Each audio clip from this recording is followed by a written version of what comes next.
These ridges are some of the oldest on the planet. They've been weathered down over hundreds of millions of years, standing as a silent, ancient environment that existed long before the first modern human footprint. Tucked between those peaks are deep valleys, known as hollers.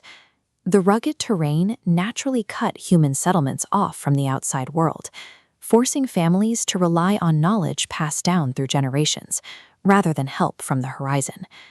To understand the danger here, you first have to understand the baseline noise of the woods.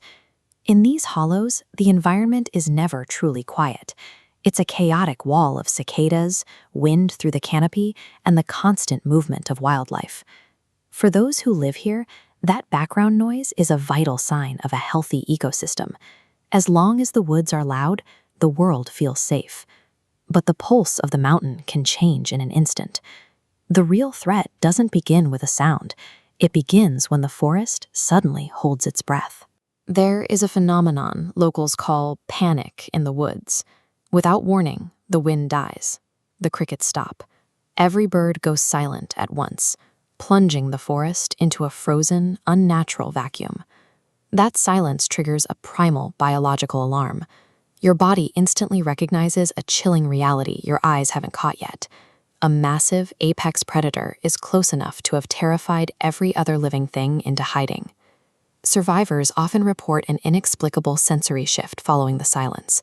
A sharp, metallic tang, like the taste of burning copper, suddenly floods the back of the throat. This sensory deprivation acts as a vacuum for the mind. By stripping away every familiar sound and smell, the mountain leaves you hyper-focused, waiting with a sense of mounting dread for the only noise that comes next. The folklore of this region functions as a survival manual. These aren't just ghost stories.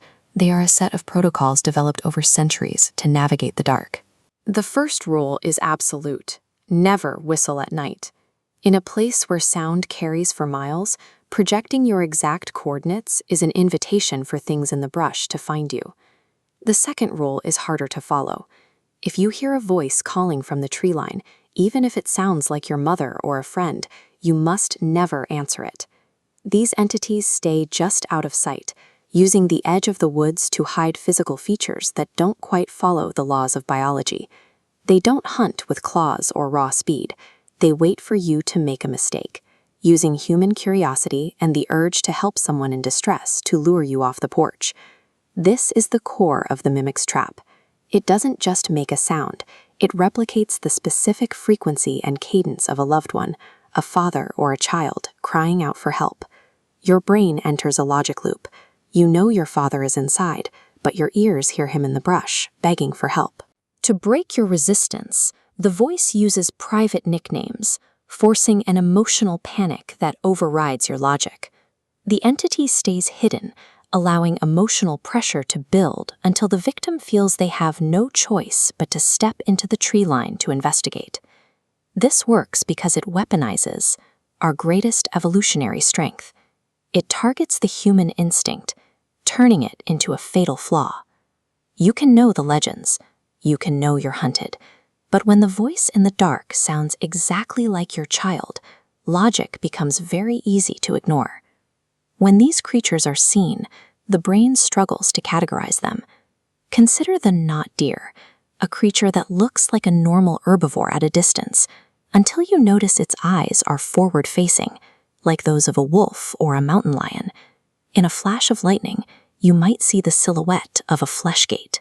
It appears impossibly thin, with arms that reach the ground, and a torso that looks like a blind person's attempt to draw a human from a description.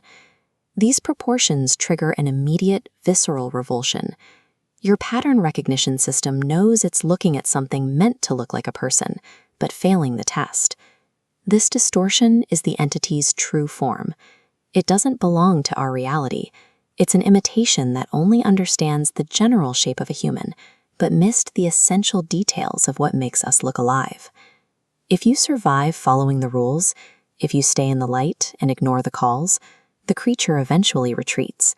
But the woods never look the same. You're left with the realization that the mountains are inhabited by a predatory intelligence that is as patient as it is alien. Your baseline reality stays fractured. Once you've heard a monster use your father's voice, your own senses are permanently compromised. The lasting horror isn't what happens in the woods. It's living the rest of your life never being entirely sure if the voice calling from the next room is actually your family or something waiting for you to answer back.